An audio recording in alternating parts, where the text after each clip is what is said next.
안녕하세요. 저는 작년 5월 8일 어버이날에 충격적인 일들을 경험하고 남편과 이혼을 하게 된 40대 초반 여자입니다. 작년 때 겪었던 사건을 지금에서야 사연 신청하게 된 이유는 요 근래 전 남편의 얼굴을 마주하게 되었거든요. 정말 몰골이 많이 아니었는데 한순간에 사람이 이렇게까지 변할 수 있는지 너무 놀랐었어요. 남편과는 결혼 생활 8년 만에 갈라서게 되었지만 그동안 함께 살아온 게 후회가 될 정도로 그 사람의 행동에 엄청난 충격을 받고 말았죠. 사건이 터졌던 어버이날이 오기 한 달 전에 남편한테 전화가 왔어요. 보통 퇴근할 때는 연락을 하지 않고 바로 집으로 들어오는데 그날은 무슨 일이 생겼는지 전화가 오길래 일단 받았었죠. 남편은 제 목소리를 듣자마자 친구 집들이가 있어서 좀 늦게 들어갈 것 같다고 하길래 아무 생각 없이 다녀오라고 했었어요. 뭐 그때까지는 별로 의심을 하지 않았었죠. 평소에 제 눈에 거슬리는 행동을 했다면 조금이라도 의심을 했겠지만 회사 집만 반복하며 살아왔던 남편이었기 때문에 크게 신경 쓰지 않았었죠. 자기 관리를 철저하게 하던 사람이라 늦지 않게 집에 들어올 거라 믿고 있었어요.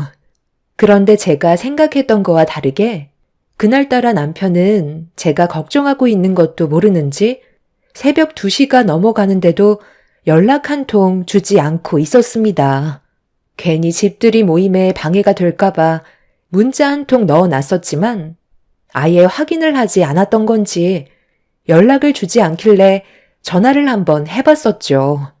밥 먹듯이 집에 늦게 들어오거나 외박을 했다면 그러려니 하겠지만 남편은 자기가 정해놓은 틀 안에서 철저하게 움직이는 사람이었기 때문에 결혼 생활하는 동안 볼 수 없었던 모습이라 오히려 걱정이 되었습니다. 술을 많이 마셨던 건지 핸드폰 전원까지 꺼져 있는 상태였어요. 결국 그날 잠 한숨 못 자고 남편을 기다리게 되었고 아침이 밝았지만 집에 들어오지 않았습니다.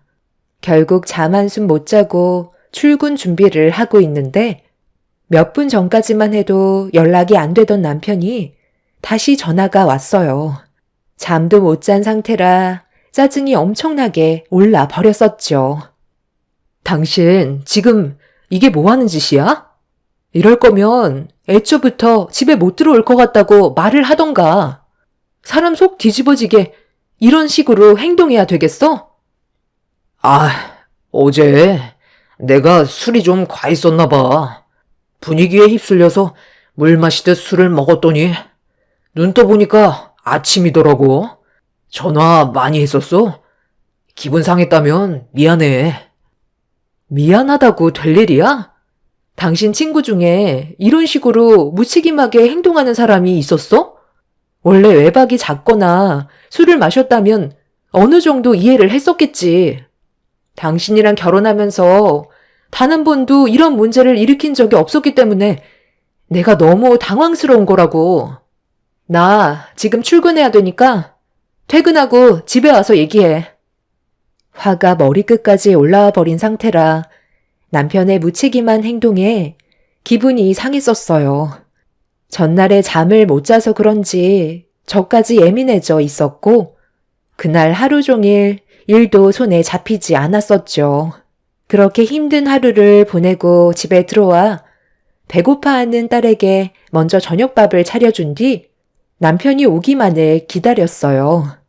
평소 퇴근 시간보다 서둘러 퇴근한 남편은 급하게 집으로 들어와 저에게 전날의 행동에 대해 미안했었다고 용서를 구했어요. 그런데 남편의 사과보다 제 눈에 거슬리는 모습이 심기를 불편하게 만들었어요. 전날에 출근했던 모습과 퇴근하고 들어온 남편의 모습이 바뀌어 있었죠. 어떻게 된 거냐고 물어보니 전날에 술에 너무 취한 상태로 뻗어버려 오버히트를 해서 친구 정장을 빌려 입을 수밖에 없었다는 말을 하는데 제 얼굴이 붉어질 정도로 창피했었어요. 다른 집에서 민폐를 끼친 남편의 행동에 너무 화가 났었죠. 눈으로 직접 본 건 아니라도 남편이 얼마나 심각한 문제를 일으켰는지는 확실히 알 수 있었고 더 이상 대화조차 섞고 싶지 않았습니다. 그렇게 좋지 않은 분위기 속에서 제 눈치만 보고 있던 남편이 그날따라 무언가 불편해 보이는 표정을 보이면서 전날 과음을 해서 많이 피곤하다고 먼저 들어가 쉬어야겠다며 방으로 들어가더라고요. 두 번 다시 이런 일이 생기지 않기를 바라면서 들어가는 남편의 뒷모습을 바라보고 있는데 제 눈에 충격적인 무언가가 눈에 들어와 방으로 들어가려는 남편을 다시 부르자 순간 멈칫거리면서 당황한 얼굴로 저를 쳐다봤어요. 나 많이 피곤한데 다음에 얘기하면 안 될까? 꼭 지금 말해야 되는 거야? 무슨 일 때문에 그러는 건데? 다시는 이런 일 없게끔 한다고 말했잖아. 당신 등에 그거 뭐야? 어디 다친 거야? 옷 좀 치워봐봐. 등에서 지금 피가 흐르고 있잖아. 꽤 많이 다친 것 같은데? 왜 나한테 말을 안 했어? 별거 아니야. 신경 쓰지 마. 어제 일이 잘 기억은 안 나는데 잠깐 긁혔나 봐. 어차피 시간 지나면 괜찮아지는데 굳이 보여줄 필요는 없잖아. 그게 지금 말이라고 하는 거야? 셔츠가 빨갛게 물이 들 정도로 피가 많이 흐르고 있는데 오늘 하루 종일 이 상태로 일을 했던 거야? 도대체 술 먹고 뭘 했길래 이래? 남편은 등에 난 상처를 보여주려 하지 않았어요. 제 말을 들으려 하지 않자 화가 잔뜩 올라온 저는 자리에서 일어나 남편의 셔츠를 들쳤고 제 눈에 들어온 건 충격적이게도 무언가에 긁혀 깊게 파인 자국이었습니다. 그런데 누가 봐도 남편 등 뒤에 긁힌 자국은 손톱으로 생긴 상처였어요. 너무 놀란 저는 순간적으로 뒷걸음질 치면서 아무 말 없이 남편을 바라보고 있었습니다. 선명하게 10손가락 손톱 자국이 위에서 아래로 긁혀져 있길래 어떻게 된 거냐고 다시 되물었습니다. 등 뒤에 손톱 자국 그거 뭐야? 당신 전날에 도대체 무슨 일이 있었던 건데? 어떻게 등 뒤에 저런 상처가 날 수 있는 거지? 나한테 솔직하게 얘기하는 게 좋을 거야. 나도 전날에 무슨 일이 있었는지 기억이 잘 안 나. 친구 집에 고양이를 키우는데 나한테 달려들어서 상처가 났었나 봐. 별일 아니니까 신경 쓰지 마. 어떻게 신경을 안 쓸 수가 있겠어. 등 뒤에 손톱 자국이 선명하게 남아있는데 상처가 남을 정도로 심각한데 내가 그냥 넘어갈 수 있을 거라 생각해? 별거 아닌데 왜 자꾸 일을 심각하게 만들려는 건데? 내가 괜찮다잖아. 전날에 집들이 하면서 술에 취해 놀다가 생긴 상처겠지. 기억이 안 나는 걸 어떡해? 기억이 안 난다고? 지금 그 말을 나보고 믿으라는 거야? 솔직하게 얘기해. 당신 어제 집들이 간 거 아니지? 다른 여자랑 술 먹고 놀았던 거 아니야? 내가 왜 당신한테 거짓말을 하는데? 못 믿겠으면 당장 내 친구한테 전화해 보던가. 자, 여기. 어제 집들이 갔던 친구 전화번호야. 확인해봐. 남편은 전날의 기억이 전혀 떠오르지 않는 상태라며 제가 됐다고 하자 의심받는 건 싫다고 직접 전화를 걸었어요. 그리고 저에게 확인을 시켜 주었죠. 남편의 친구분은 어제 본인도 술을 너무 많이 마셔서 기억이 나지 않지만 집들이 한 건 맞다면서 사진 한 장 보내줄 테니 확인해 보면 될 거라고 남편의 핸드폰으로 사진 한 장을 전송했어요. 그 사진 속에는 정말 남편과 친구분들이 집들이하는 모습이 찍혀 있었습니다. 결국 등 뒤에 선명하게 남은 손톱 자국은 의문만 남긴 상태로 상황은 정리가 되고 말았었죠. 남편이 입을 열지 않으니 확인할 방법이 없었어요. 그런데 아무리 아니라고 생각을 해봐도 등 뒤에 손톱 자국은 바람을 피웠다는 생각밖엔 안 들었어요. 셔츠를 들추지 않고서야 선명하게 남은 손톱 자국이 생길 수 없기 때문에 저는 더욱더 남편을 의심할 수밖에 없었습니다. 그날 이후 저희 부부 사이에는 심각할 정도로 금이 가기 시작했고 남편의 행동 하나하나 신경이 쓰였습니다. 남편은 저에게 지속적으로 접근을 시도했지만 누가 등 뒤를 긁었는지 확인이 되지 않는다면 저는 남편을 받아줄 수가 없었어요. 그리고 모든 말들을 더 이상 신뢰할 수가 없었죠. 그렇게 냉전의 시간이 흐른 상태로 각방을 쓰면서 생활을 하게 되니 안 좋았던 감정은 더욱더 심각해지게 되었고 몸이 멀어지면 마음도 멀어진다고 남편한테 너무 큰 실망을 해서 그런지 한결같이 사랑했던 제 마음에 변화가 찾아오고 말았습니다. 한 공간에 있는 것조차 소름 끼치게 싫었어요. 그런데 이런 와중에도 할 일은 해야 된다는 현실이 너무 힘들었습니다. 원래의 계획대로라면 어버이날 시댁에서 모두가 함께 모여 식사를 하기로 했었는데 이런 문제가 터지게 되니 어버이날 때 시댁에 가고 싶지가 않더라고요. 하지만 남편은 이런 제 마음을 모르는지 시모와 전화통화를 하면서 다음날 늦지 않게 도착하겠다고 대화를 주고받고 있었습니다. 저만 심각한 상태였어요. 남편은 제가 받은 상처에 대해서는 전혀 신경 쓰고 있는 것 같아 보이지 않았었죠. 당신은 지금 우리 관계가 어떤지 알면서 다음날 아버님 댁에 가겠다는 게 말이 된다고 생각해? 내가 가서 표정 관리가 될 것 같냐고. 생각이 그렇게 없어? 그럼 나보고 어떻게 하라는 거야? 엄마가 먼저 전화하셔서는 나한테 늦지 않게 오라고 못을 박으셨는데 이런 일 때문에 가기 힘들 것 같다고 어떻게 말씀드려? 그럼 처음부터 처신을 잘하던가 아니면 내가 믿을 수 있게 확신을 주던가 했어야지. 무조건 기억이 나지 않는다고만 하면 문제가 해결될 거라 생각했어? 그래서 가지 않겠다는 거야? 나 혼자 가는 것도 문제잖아. 계속 이런다고 달라지는 건 아무것도 없다니까.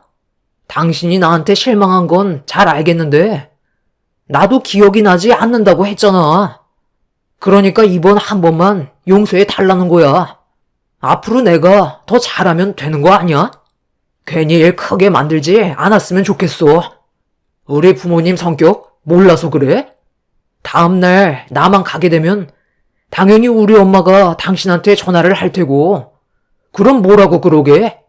내 등 뒤에 난 손톱 자국 때문에 부부싸움에서 별로 가고 싶지 않다고 설명드릴 거야? 이런 일을 자초한 건 나지만 우리 부모님이 피해를 봐선 안 되잖아. 다시는 이런 일 없도록 할 테니까 이번만 조용히 넘어가는 걸로 하자. 미안하다고 몇 번을 말해야 받아줄 건데 바람 피웠던 증거가 있는 것도 아닌데 도대체 뭐가 문제냐고. 왜 증거가 없어? 당신 등 뒤에 선명하게 남아있는 손톱 자국이 나 몰래 바람을 피웠다는 걸 증명해주고 있는데 내일 아버님 댁에 가는 건 생각해 볼 거야. 남편과 저는 그날 한바탕 난리를 쳤어요. 제 기분을 조금도 알아주지 않았던 남편의 행동들이 너무 서운했었죠. 바람이라는 걸 확신하고 있었지만 그렇다 할 증거가 없었습니다. 남편이 퇴근하기 전에 집안 물건들 싹 다 뒤졌었고 남편이 잘 때 핸드폰도 몰래 확인해 봤었는데 의심될 만한 증거들이 나오진 않았어요. 남편 친구 집들이 날을 제외하곤 퇴근 후 바로 집으로 들어오기 때문에 바람을 필 수 있을 만큼의 시간도 아니었죠. 정말 시댁에 가고 싶지 않았지만 괜히 또 싫은 소리 듣게 될까봐 어쩔 수 없이 다음날 남편과 시댁으로 향하게 되었어요. 저희가 제일 늦게 도착했는지 이미 시댁 식구들은 전부 자리에 앉아 식사를 하고 있었죠. 왜 이렇게 늦은 거야? 내가 전날에 일찍 서둘러 오라고 했었잖아. 빨리 자리에 앉아라. 우리가 자주 모이는 것도 아니고 명절날 빼곤 얼굴 보기도 힘든데 한 번 모이는 거 이렇게 시간대가 안 맞아야 되겠니? 그런데 너희들 오면서 무슨 일이라도 있었던 거야? 얼굴빛이 왜 이렇게 어두워? 무슨 일이 있었든지 간에 오늘만큼은 가족들끼리 한자리에 모였으니 서로 웃으면서 하루를 잘 마무리했으면 좋겠다. 그런데 너희는 여기까지 오면서 빈손으로 온 거야? 에이, 저희가 빈손으로 왔겠어요? 미리 다 준비해놨죠. 이번에 엄마가 가지고 싶어 하셨던 명품 가방으로 준비했어요. 그리고 이건 이번에 나온 신상인데요. 아버지 낚싯대가 부족하다고 저번에 저랑 여행 갔을 때 말씀하신 게 기억이 나서 괜찮은 걸로 몇 개 구입했는데 마음에 드실 거예요. 한번 확인해 보세요. 남편은 이미 시댁에 올 수밖에 없다는 걸 알고 있었는지 미리 준비를 다 해놓은 상태였어요. 시모와 시부는 마음에 드셨는지 기분 좋은 얼굴로 식사를 이어나가셨습니다.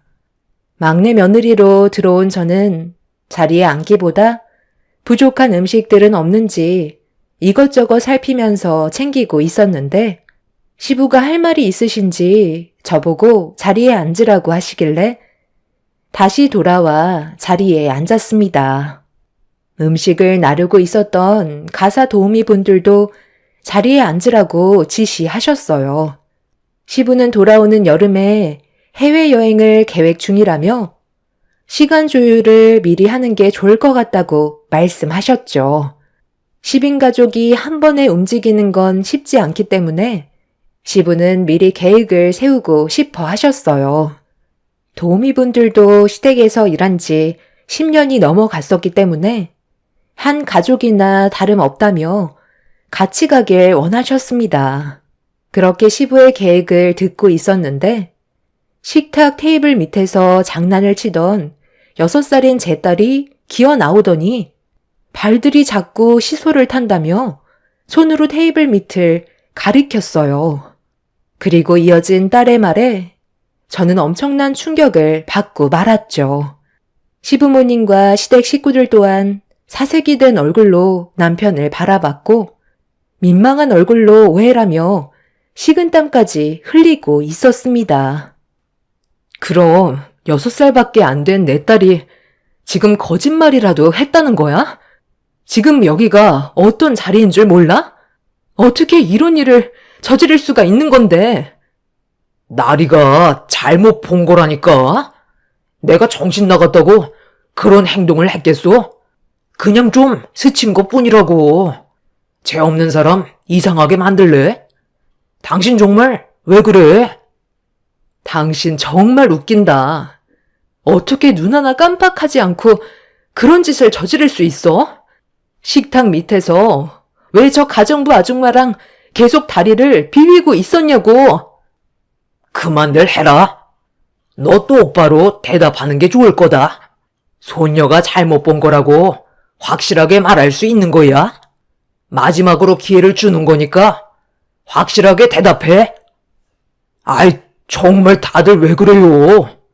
내가 아니라잖아요. 아버지는 아들 말을 못 믿어요. 나리는 이제 6살밖에 안 됐다고요. 표현력이 풍부한 나이니까 그렇게 얘기한 거잖아요. 나도 네가 그런 행동을 하지 않았다는 걸 믿고 싶지만 우리 손녀가 거짓말을 했다는 건 더더욱 믿을 수가 없다. 직접 두 눈으로 확인을 해보면 되겠지. 남편은 식탁 맨 끝자리에 앉아 있었고 마주보는 자리에서 가정부 아줌마가 앉아 있었어요. 그리고 남편과 가정부 아줌마가 서로 다리를 꼬고 비비고 있는 걸 제 딸이 시소를 타고 있다는 말로 표현을 했던 거였죠.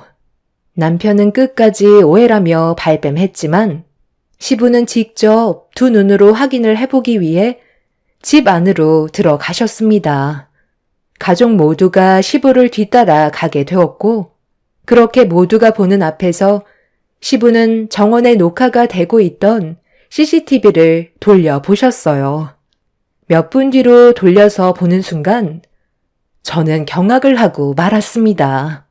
시부가 자리에 앉으라는 말에 모두가 앉았을 때 가정부 아줌마가 남편을 마주보고 앉아 있었는데 다리가 조금씩 남편 쪽으로 가까이 다가가더니 남편의 다리를 툭 건드렸고 그의 응답이라도 하는 듯 남편도 가정부 아줌마의 다리를 툭 건드렸습니다. 그리고 잠시 뒤 시부가 여행 계획에 대해 말씀하고 계시는데 제 딸이 정확한 표현으로 얘기했다는 걸 알 수 있을 만큼 둘은 다리를 꼬은 채 비비적 하고 있었습니다.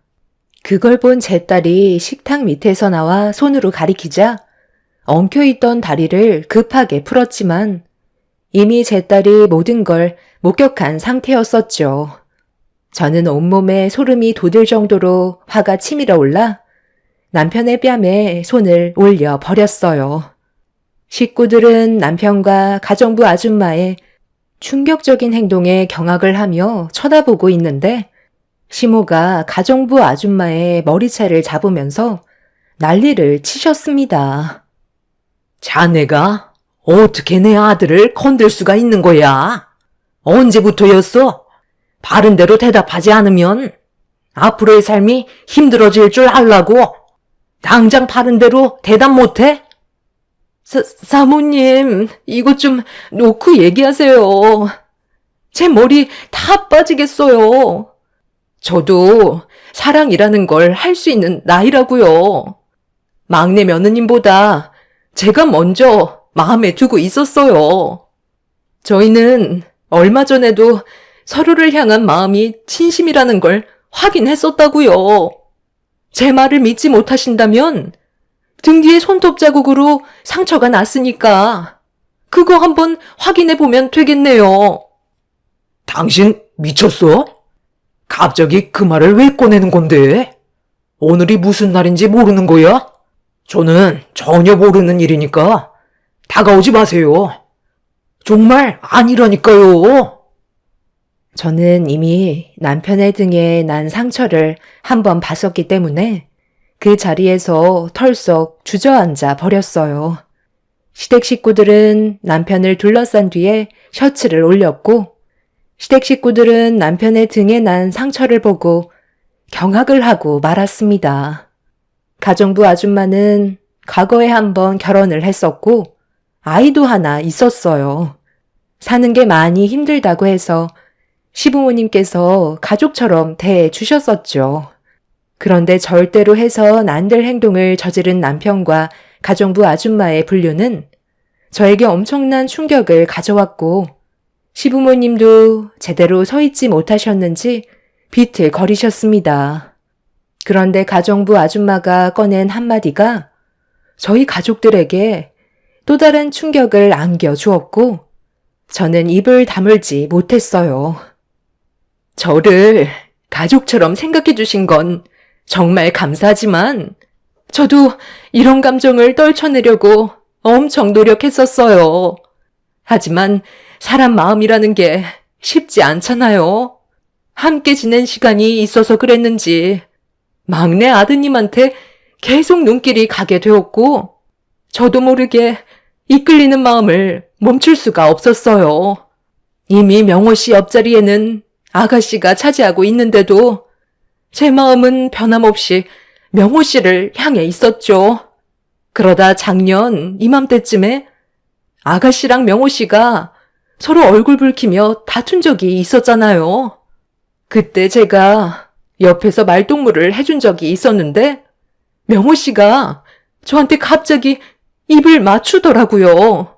저는 술이 너무 많이 취해서 그런 줄 알았어요. 그런데 시간이 지날수록 저를 대하는 행동들이 점점 대범해졌고 결국 저희는 진심으로 사랑하는 사이가 되었던 거예요. 그리고 저한테 이런 말까지 했었어요. 이 집은 어차피 사남매 중 막내인 자기 거라며 사모님께 확답까지 받았다고 여기서 나갈 필요도 없다면서 함께 평생 같이 살자는 말로 저를 더 혹하게 만들었는데 누가 120평이나 되는 평창동 주택을 거절하겠어요. 비록 떳떳한 관계는 아니지만 저희는 정말 진심으로 사랑하는 사이라는 걸 알아주셨으면 좋겠어요. 명호 씨도 무슨 말이라도 해봐. 여보, 당신한테 정말 미안해. 나도 가정을 깨지 않으려고 그동안 정말 열심히 노력했었어. 하지만 사랑 감정이라는 게 그렇잖아. 한 번 마음을 주니까 두 번은 어렵지 않더라고. 저번에 당신한테 집들이 했다는 것도 거짓말이었어. 어차피 우리 관계 이렇게 된 거 여기에서 정리하도록 하자. 사랑은 원래 변하는 거라고. 당신 정말 정신 나갔구나. 우리 나리는 어쩌고 아빠 없는 자식으로 만들게? 왜 이렇게 생각 없는 행동을 저지른 거야? 내가 뭐가 부족해서 이런 일을 만들었냐고. 제가 남편의 멱살을 잡고 난리를 치자 가정부 아줌마가 저와 남편 사이를 말리기 시작했어요. 그런데 갑자기 둘째 형님이 저와 가정부 아줌마를 밀치더니 남편의 뺨을 올려 붙였습니다. 한 번도 아닌 수차례 뺨을 올리는데 둘째 형님의 한마디에 온 시댁은 아수라장이 되어버렸고 시모는 뒷목을 잡고 쓰러져 버리고 말았어요. 너 정말 쓰레기였구나. 좀 전까지만 해도 나한테 사랑한다고 하지 않았어? 화장실에 잠깐 다녀왔을 때 문 앞에서 나 기다리고 있다가 방으로 끌고 들어갔었잖아. 우리 관계는 어떻게 할 건데? 도대체 어디까지가 거짓말인 거야? 내 몸과 마음을 당신한테 다 줬는데 고작 저딴 가정부 아줌마한테 정을 줘? 내 마음 뺏어간 거 당장 돌려놔. 너 때문에 내 인생까지 망쳐버렸다고. 아버님, 저 나쁜 놈 때문에 저까지 제대로 된 생활을 할 수 없었어요. 아니, 이게 또 무슨 말이냐? 명호 너 지금 이게 어떤 상황인지는 아는 거야? 그리고 오늘이 무슨 날인지 알면서 이런 일을 저질러? 대답 좀 해보라고. 사남매 중 막내인 남편 위로 아주버님 두 분과 손이 신우가 있었어요. 남편은 고개를 떨궜고 둘째 아주버님이 남편의 얼굴에 주먹을 올렸어요. 절대로 있어서는 안 될 일들이 벌어지고 만 거였죠.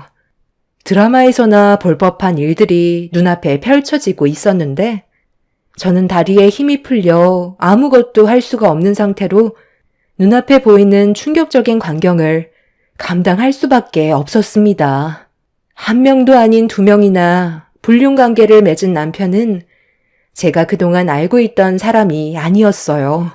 뒤늦게 알게 된 사실이지만 남편의 회사는 시간적으로 상당히 자유로운 일이었어요. 회사에서 정해놓은 일만 빨리 끝나면 곧바로 퇴근할 수 있는 구조로 되어 있었죠. 남편은 그동안 저에게 항상 저녁 7시쯤에 퇴근하는 걸로 얘기했었는데 어쩔 때는 오전에 업무가 끝날 때도 있었다는 걸 뒤늦게 알 수 있었습니다. 가정부 아줌마도 용서할 수 없었지만 한 가족인 둘째 형님이 남편과 깊은 관계였다는 건 절대로 용서할 수가 없었어요. 결국 저는 두 사람과 남편에게 상간소송을 진행했고 뒤도 안 돌아보고 이혼을 선택하게 되었습니다. 그리고 시부모님께서도 집안에 먹칠한 남편을 받아들일 수 없다면서 인연을 끊어버린 뒤 두 번 다시 얼굴을 보려 하지 않았습니다. 둘째 형님 내외도 이런 일들로 인해 이혼을 선택하게 되었는데 가정부 아줌마와 둘째 형님은 남편을 차지하겠다고 서로 머리채를 잡고 뒹굴며 난리도 아니었어요. 저는 그런 모습을 더 이상 보고 싶지가 않아 제 딸을 데리고 다시 새롭게 시작을 하게 되었죠. 아무 소식도 듣고 싶지 않았어요. 남편과 이혼을 하고 친정집으로 들어와 부모님의 도움을 받으면서 사는 동안 어떠한 소식도 들으려 하지 않았습니다. 그 사람이 언젠가 가정을 깨버린 잘못에 대해 벌을 받길 간절히 원하고만 있었습니다. 저희 부모님께서도 남편의 행동으로 인해 많은 실망과 상처를 받으셨죠. 한 사람 때문에 많은 사람들이 피해를 보게 됐었고, 두 번 다시 기억하고 싶지 않았던 날들이었습니다. 그런데 남편과 이혼을 한 지 1년 만에 저희 집에 찾아왔어요. 저는 가족들과 외식을 하려고 나가려는데 현관문 앞에 남편이 고개를 떨군 채 서 있었습니다. 아빠는 여기가 어디라고 오냐고 멱살을 잡은 뒤 패대기를 쳤지만 저항 한번 하지 않고 힘없는 사람처럼 픽 쓰러져 눈물을 흘리고 있었어요. 제 딸은 오래간만에 본 자기 아빠를 보며 어디 아픈 것 같다고 눈물을 흘리면서 품속에 안겼는데 차마 떼어낼 수가 없었습니다. 여긴 어쩐 일이야? 왜 온 건데? 무슨 말을 하던지 나는 듣고 싶지 않으니까 당장 돌아갔으면 좋겠어. 그동안 우리가 마음 잡고 사느라 얼마나 힘들었는지 알아? 정말 미안해. 내가 잠깐 어떻게 됐었나 봐. 당신이 내 인생에 제일 소중한 사람이었는데 그걸 몰랐던 내가 너무 한심스러워. 우리 다시 시작하면 안 될까? 앞으로 두 번 다시 과거에 있었던 일을 반복하지 않을게. 제발 내 옆에만 있어주면 안 돼? 그동안 나 너무 힘들었어. 내 모습을 보면 당신도 알 수 있잖아. 우리 부모님이 옆에 있을 때는 모든 것들이 두렵지가 않았었는데 당신이랑 일이 이렇게 되고 난 후부터 가족들과 등지며 살게 되다 보니 내 인생은 순식간에 나락으로 떨어지더라고. 나를 사랑한다고 했었던 그 사람들도 진실한 사랑이 아니어서 그랬는지 금방 식어버렸고 둘 다 내 곁을 떠나 새 삶을 찾았더라고. 그리고 내 주위에 남겨진 건 아무것도 없다는 걸 그때 처음 알게 되었고 너무 외롭고 쓸쓸한 거야. 우리 부모님은 벌써 다른 지역으로 이사를 가셔서 찾을 수도 없는 상태고 형들이랑 누나도 이미 연락이 끊어진 지 오래야. 내가 잘못한 거 충분히 받아들일 수 있지만 외로운 건 못 참겠어. 당신한테는 말을 안 했지만 내가 회사에서도 부정한 관계가 있었거든. 부장님 와이프랑 잠깐 그랬는데 그래서 잘 다니던 회사에서도 잘리게 되면서 혼자 집에 있는데 왜 이렇게까지 됐나 싶더라고. 모든 것들이 내가 자초한 일이니 벌을 받는 게 당연하겠지만 왜 하필 이렇게 안 좋은 시기에 내 몸에도 문제가 생겼는지 모르겠어. 나 정말 살고 싶은데 병원에 찾아가니 마음의 준비를 하라더라고. 전립선암 4기 판정을 받고 나오는 길이야. 내가 의지할 곳이 결국 당신 곁이라는 걸 뒤늦게 알게 됐을 땐 이미 늦었다는 걸 알지만 빈털터리가 된 나를 다시 받아줄 수 없을까? 우리 딸 나리와 마지막 시간을 함께 보내고 싶어. 당신만 괜찮다면 나에게 남은 몇 달의 시간을 함께 보낼 수 있게 허락해주면 남은 인생 당신을 위해 최선을 다해 살아가도록 할게. 나한테 마지막으로 기회를 주면 안 될까? 이렇게 무릎 꿇고 빌 테니까 한 번만 용서해줘. 남편은 저에게 병원에서 받은 진단서를 보여줬어요. 남편은 전립선암 4기로 길어야 6개월 정도의 시간이 주어진 상태였죠. 전립선암이라는 게 통증도 없어서 쉽게 확인이 될 수 있는 암이 아니라는 걸 그때 처음 알았습니다. 제 딸은 남편의 얼굴이 반쪽이 된 모습을 바라보며 눈물을 계속 흘리고 있었어요. 하필 어버이날 때 찾아와서 저희 가족은 기분이 말이 아니었습니다. 혼자서 즐길 거 다 즐긴 뒤 이제 떠나게 될 시간이 되니 주위에 아무도 없으니까 생각이 나는 사람이 저밖에 없다는 걸 뒤늦게 깨닫고 찾아온 남편이 너무 한심했어요.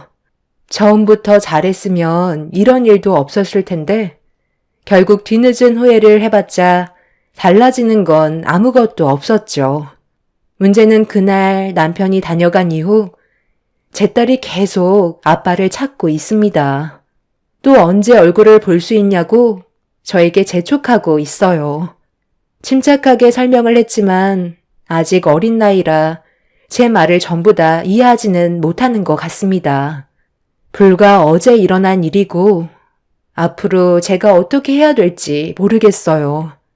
남편이 자기 핸드폰 번호와 집 주소가 적힌 쪽지를 건네줬지만 이미 법적으로 남이 되어버린 상태고 저는 아직 그날의 상처가 아물지도 않았는데 남편이 암이라는 이유 하나 때문에 제가 옆에 있어줘야 하는 건지 모르겠어요. 여러분들께서는 제가 어떤 결정을 내리면 좋을 것 같으세요? 제 딸을 위해서라도 마지막 순간을 함께 해줘야 되나요? 아니면 그 사람이 세상을 떠나든 말든 신경도 쓰지 않아야 되나요? 시부모님께 전화를 해서 이런 상황을 설명했지만 남편이 세상을 떠나도 신경조차 쓰지 않는다며 전화를 끊어 버리셨습니다. 저도 매몰차게 그 사람을 걷어차는 게 올바른 행동일까요? 머릿속이 많이 복잡한 상황입니다. 여러분들께서 저에게 지혜를 나눠주시면 많은 도움이 될 것 같습니다. 한번 맺게 된 인연이 저를 끝까지 물고 늘어지니 너무 힘드네요. 제 사연을 들어주신 분들의 가정에는 항상 행복과 웃음만 가득하셨으면 좋겠습니다. 감사합니다. 안녕하세요. 저는 30대 후반 여자입니다. 사람이 살다 보면 이런저런 일 다 겪게 되지만 이번에 동서와 시모가 가지고 있던 비밀들이 생각지도 못한 상황에서 밝혀지는 순간 한바탕 돌이킬 수 없는 결과를 가져오게 되었죠. 의사인 동서가 며느리로 들어오면서 저는 찬밥 신세나 다름없을 만큼 시모는 저에 대한 관심이 조금도 없었어요. 그래도 동서가 들어오기 전에는 저를 딸처럼 대해주셨지만 한순간에 바뀐 시모의 행동들이 제 마음에 서운함을 남겼습니다.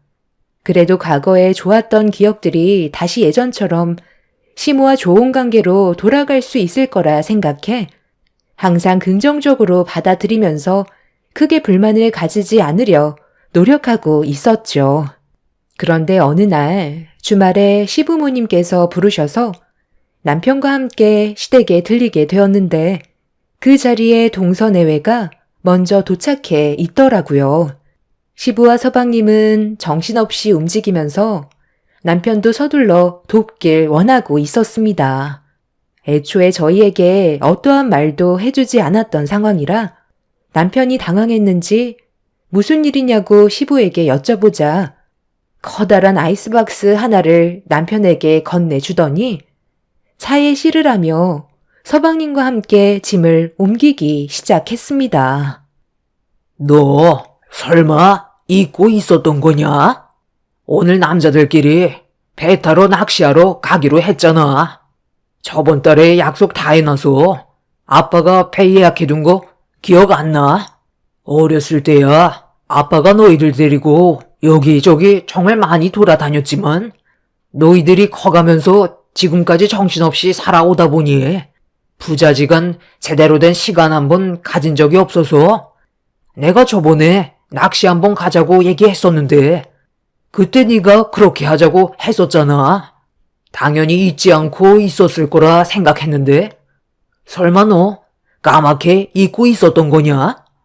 내가 일부러 이런 시간 잡지 않으면 앞으로 더 시간도 나지 않을 테고 큰며느리 뱃속에 둘째까지 태어나면 그땐 여행 한번 떠나는 것도 여의치 않을 텐데 조금이라도 시간이 있을 때 아빠랑 추억 만들어야 하지 않겠니? 어차피 다음날 아침에 올 거니까 너무 걱정 안 해도 된다. 설마 그 전에 출산하겠니? 아, 제가 요즘 일도 바쁘고 이 사람이 어느새 만삭이 되다 보니 해야 될 일들이 너무 많아져서 저번 달에 아버지와 했던 약속을 까맣게 잊고 있었네요. 남편은 저에게 미안하다면서 난처해 하는 모습을 보이고 있었어요. 저도 만삭인 상태로 첫째를 돌보면서 시간을 보내다 보니 전달에 시부와 남편이 했던 약속에 대해 잊고 있었죠. 그렇게 남자들은 낚시 여행을 떠나게 되었고 저와 동서는 시댁에 함께 있을 수밖에 없었어요. 그리고 그 하루의 시간 동안 상상하지 못했던 일들이 펼쳐지면서 돌이킬 수 없는 결과들로 인해 시댁 집안은 한바탕 폭풍이 휘몰아치고 말았습니다. 부자들끼리 낚시 여행을 떠나자마자 시모는 거실에 앉아있던 저를 뒷마당에 있는 밭으로 부르셨어요.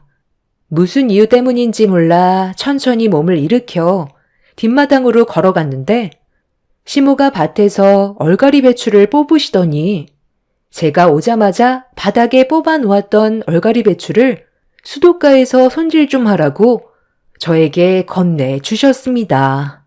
만삭인 상태라 몸 하나 움직이는 게 쉽지 않았지만 일단 군소리 없이 시모가 시키는 대로 천천히 몸을 움직였어요. 이 모습을 본 동서가 거실 창을 열고 도와주겠다며 밖으로 나오려는 순간 시모는 그럴 필요 없다면서 의사는 험한 일을 하면 안 된다고 동서를 다시 집 안으로 들여보내고 나온 시모와 눈이 마주쳤고 그런 행동에 기분이 좋지 않았어요. 너 왜 그런 얼굴로 나를 쳐다보는 거냐? 너만 일 시켜서 서운하게 생각하나 본데. 작은 며느리는 의사라 손이 얼마나 중요한데 굳이 이런 일을 시켜야겠니? 이 정도는 너 혼자서도 충분히 할 수 있잖아. 그리고 너는 뱃속의 아이가 딸이지만 작은 애는 얼마 전에 뱃속의 아이가 아들이라는 걸 알게 됐는데 귀한 몸을 함부로 다뤄야 되겠어? 나중에 내가 따로 일 시킬 거니까 괜히 서운해 하지 말고 서둘러 움직여라.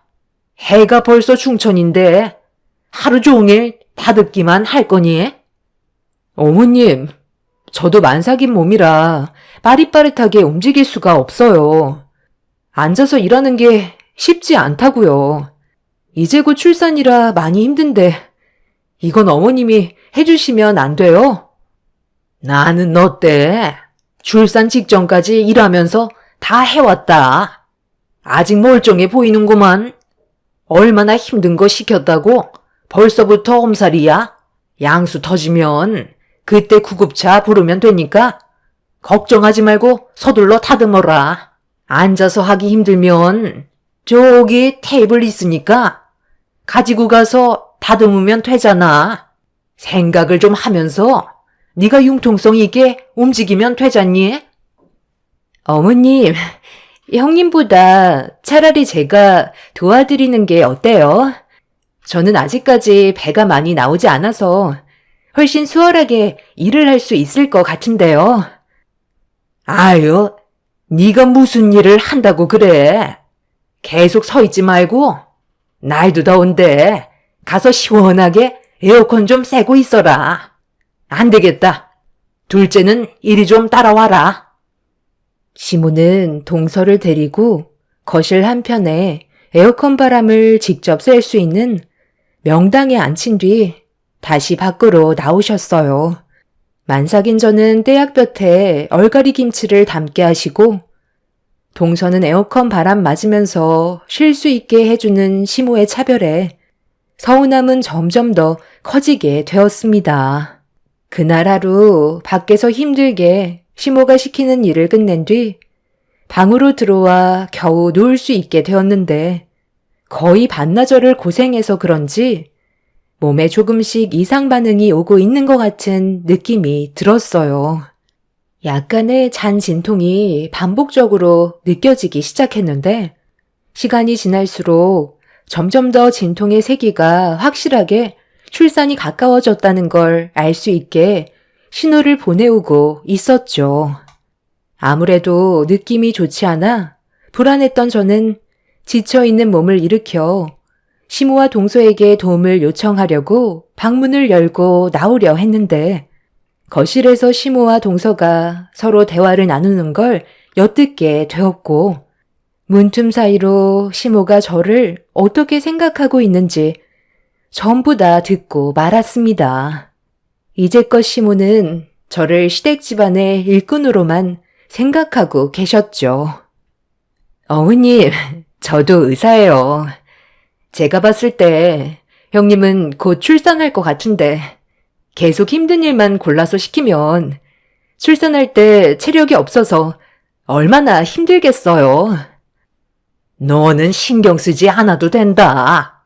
어차피 별거 없이 몸뚱이 하나 가지고 우리 집 며느리로 들어왔는데 이 정도는 아무것도 아니지. 쟤는 머리 쓰는 일보다 몸 쓰는 일이 훨씬 몸에 맞다니까.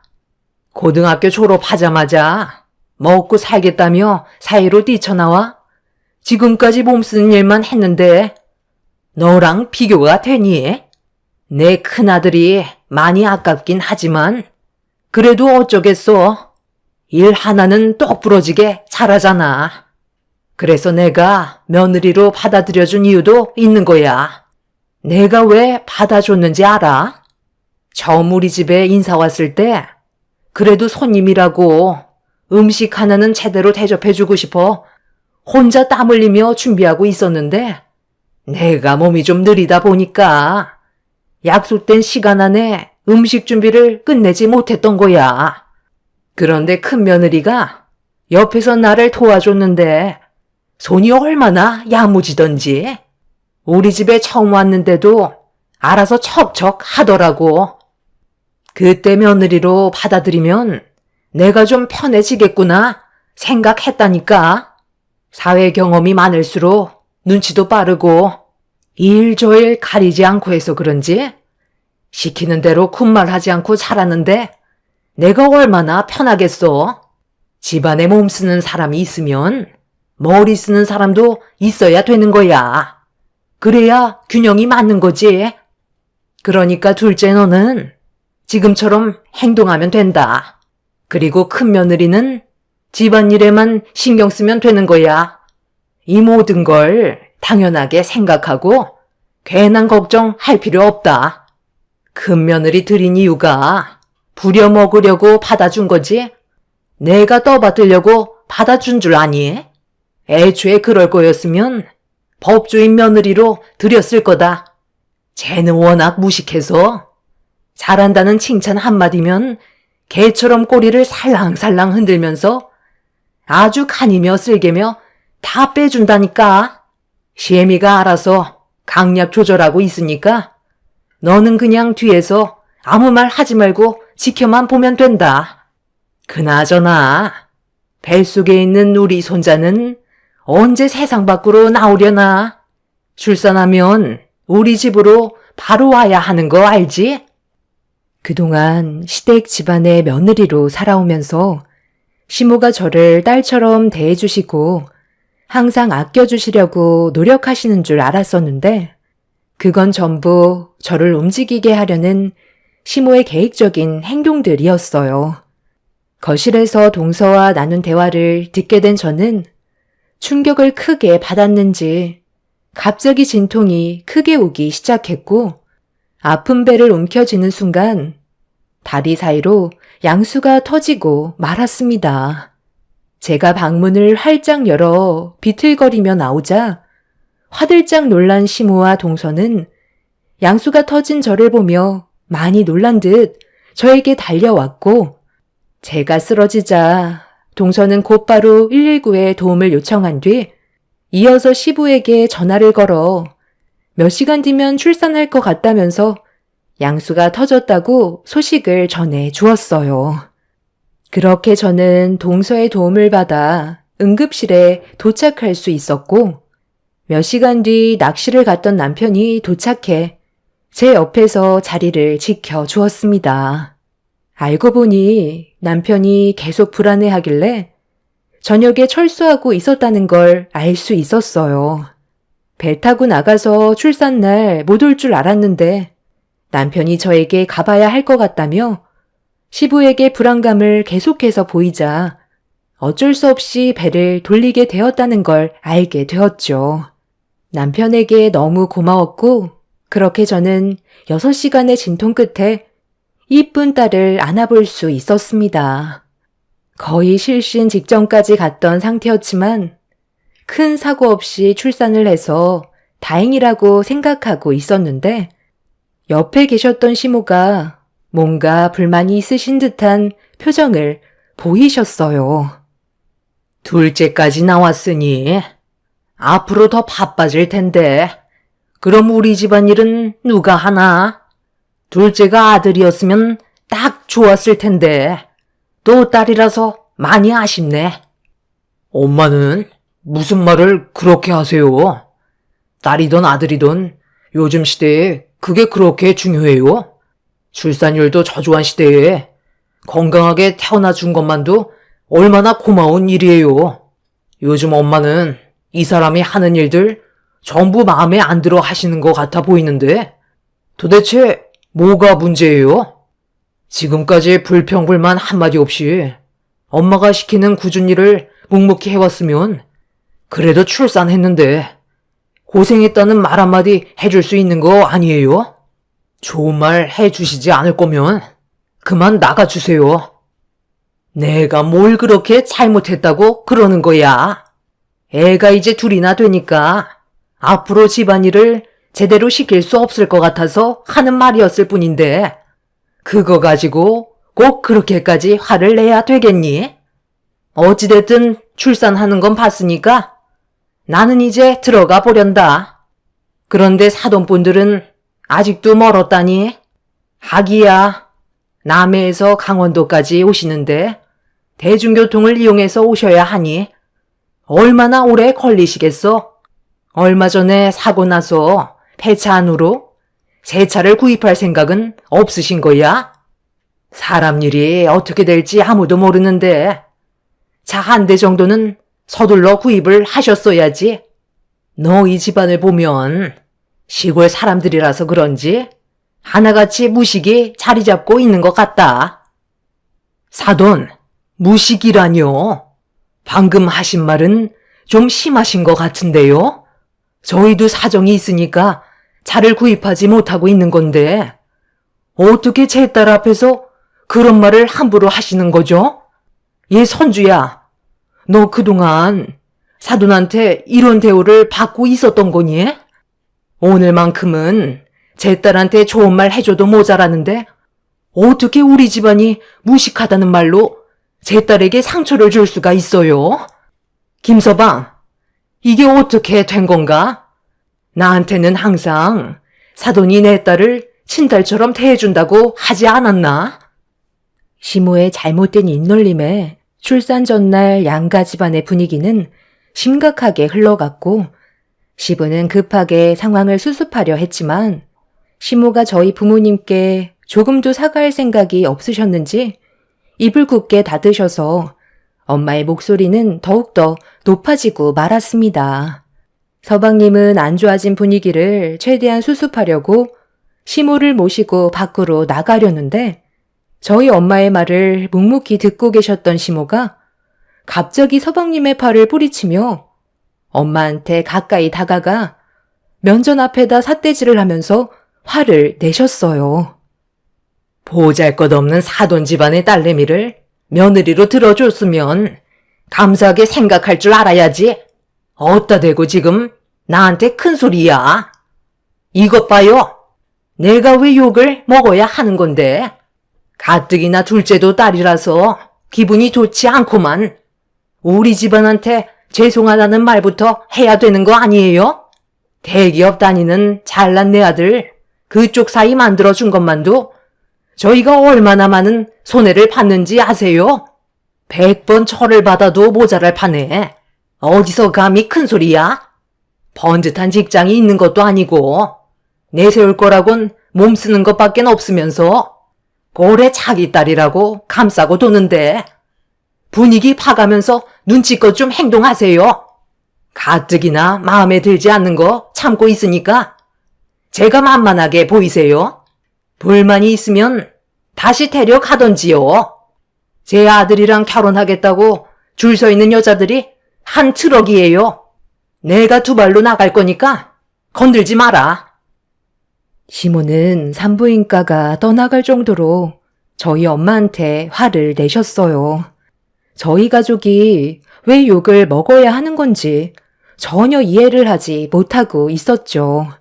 저는 며느리로서 최선을 다했고 번듯한 직장이 없더라도 아이를 가지기 전까지는 정말 열심히 살았었는데 부모님이 저 때문에 안 좋은 소리를 들으시는 것 같아 너무 기분이 안 좋았어요. 결국 서방님이 시모를 겨우 모시고 나가면서 한바탕 난리가 났던 양가 집안 분위기는 가라앉힐 수 있었습니다. 그날 시부는 저희 부모님께 몇 번이나 죄송하다면서 고개를 숙였고 남편과 서방님 또한 아무 말도 하지 못한 채 고개만 떨구고 있었습니다. 그리고 저는 그런 안 좋은 상황이 생기게 된 이후 시모의 얼굴을 더 이상 볼 수가 없었어요. 시모도 저에게 더는 연락을 하지 않으셨습니다. 그렇게 얼마의 시간이 지났을 때 이른 아침부터 시모가 갑자기 저희 집 문을 두드리시면서 목소리를 높이셨어요. 출근 준비를 하던 남편이 당황해서는 현관문을 열어드렸는데 들어오자마자 거실에서 아이를 돌보던 저에게 한마디 상의도 없이 일을 저질렀다고 신발도 벗지 않으신 채 무작정 거실로 들어오셨어요. 그리고 저에게 달려들려 하시는 걸 남편이 겨우 붙잡을 수 있었죠. 아침부터 갑자기 이게 무슨 짓이에요? 상황 설명도 없이 신발을 신고 무턱대고 들어오시면 어쩌자는 거냐고요? 저 이제 출근해야 되는데 연락이라도 좀 하고 오셔야죠. 밤새 아이가 잠도 안 자고 울어대서 이제야 겨우 재웠는데 엄마 때문에 다시 깨겠다고요. 도대체 요즘 들어 왜 그러시는 거예요? 뭐가 그렇게 문제인데요? 너, 내 말 똑바로 들어. 사돈분들한테 집 알아봐 줬니? 지금 사돈분들 어디에 계시는 거야? 당장 전화해서 이쪽으로 오시라고 말씀드려라. 너는 엄마랑 상의 한마디 없이 이런 결정을 혼자서 내려? 내가 왜 너희 아빠랑 둘이 전화통화하는 걸 엿듣다가 알아야 하는 건데? 빨리 이쪽으로 달려오시라고 전화하라니까. 시모가 아침부터 찾아오신 이유는 남편이 저희 부모님께 집을 알아봐 준 거에 대해 불만을 가지고 계신 걸 알게 되었고 남편은 침착하게 설명을 해주고 있었어요. 제가 출산을 하고 첫째도 돌봐야 하는데 둘째까지 봐야 하는 상황에 시모와 마찰이 생겨서 엄마가 도와주려 하시는데 아빠도 이왕 올라오시는 거 함께 있어주고 싶으셨는지 없는 형편에 당분간 저희 집 근처에 집을 알아보는 게 좋을 것 같다고 하셔서 남편이 직접 월세로 알아봐 준 거였고 부모님께서 남편의 도움 덕에 편히 쉴 수 있는 집에서 당분간 지내실 수 있으셨죠. 농사일을 하셨기 때문에 아빠는 한동안 동네 주민분께 부모님께서 해야 될 일을 부탁하고 저를 도와주신 거였어요. 너무 감사했고 부모님 덕분에 제가 편하게 몸을 회복시킬 수가 있었죠. 하지만 시모가 이런 일이 있었다는 걸 아시게 되면서부터 남편이 돈을 지불했다는 거에 화가 잔뜩 올라오셨고 결국 아침 일찍 찾아오셔서 난리를 치셨던 거죠. 남편은 저희 부모님께 전화를 하지 않고 계속 상황을 해결하려고 했지만 시모가 더욱더 난리치는 바람에 어쩔 수 없이 제가 부모님께 전화를 걸어 현재의 상황을 알리게 되었고, 그렇게 저희 집에 서둘러 들어오신 부모님께서 시모와 얼굴을 마주하셨어요. 집을 알아봐 줬으면 사돈께서 돈을 지불하셔야죠. 왜 제 아들이 월세를 내줘야 되는 거죠? 보증금도 5천만 원이나 들어갔다면서요. 그냥 사람 시키면 되는 거지. 뭐하러 이런 쓸데없는 돈을 낭비하는 건데요? 지금 당장 제 아들한테 보증금이랑 월세 돌려주시던지 아니면 그만 댁으로 돌아가시죠. 얼마나 오래 계시려고 월세를 알아봐요? 머리가 그렇게 안 돌아가시나? 이럴 돈이 있었으면 차라리 산후조리원을 알아보는 게 훨씬 좋겠네요. 시골 분들이셔서 계산이 안 되세요? 제가 그렇게 하자고 말씀드린 거예요.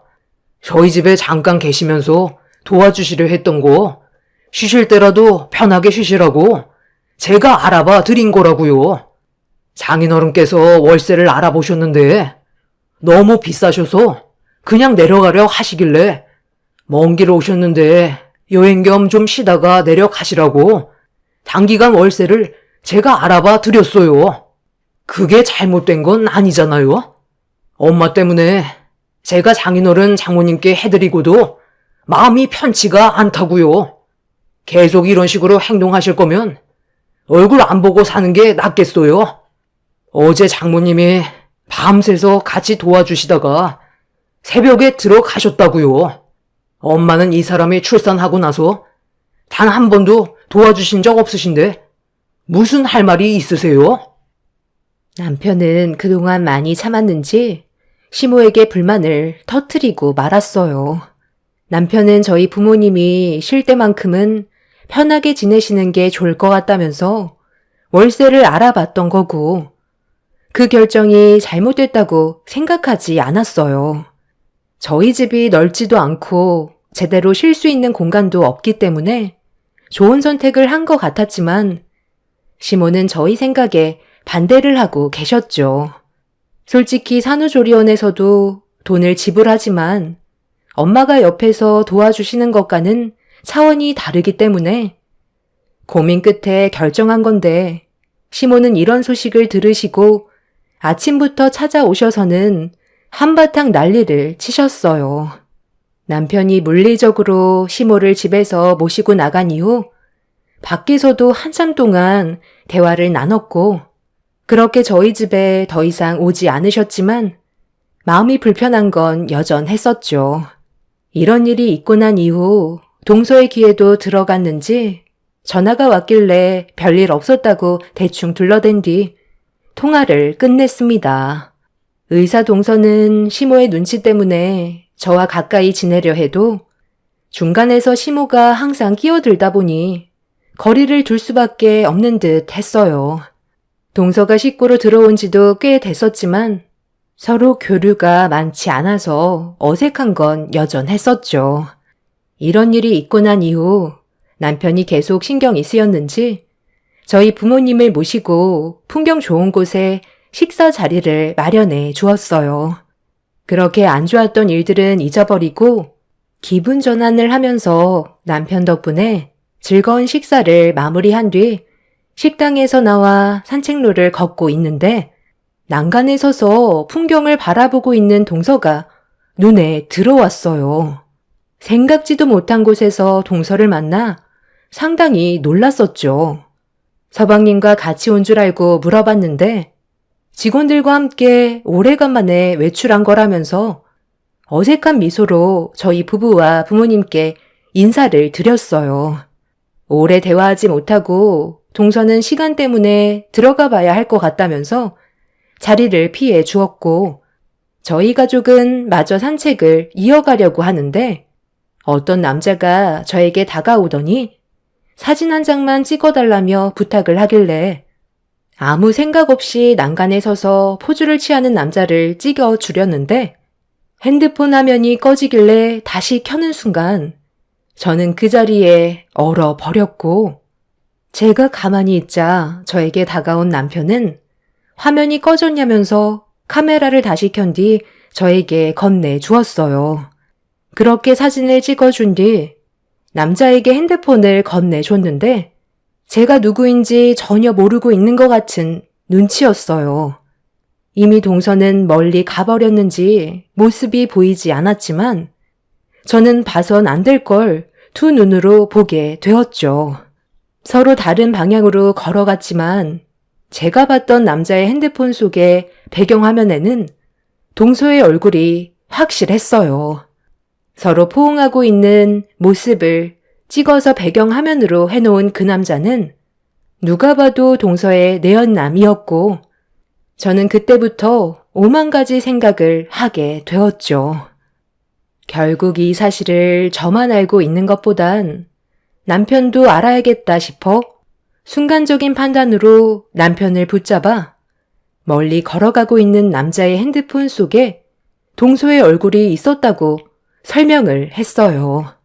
그런데 제가 생각했던 거와 다르게 남편은 침착함을 유지하면서 임신한 동서가 어떻게 다른 남자를 만나냐고 제가 잘못 본 거 아니냐며 두 눈으로 확실하게 봤다고 말을 했는데도 믿어주지 않았습니다.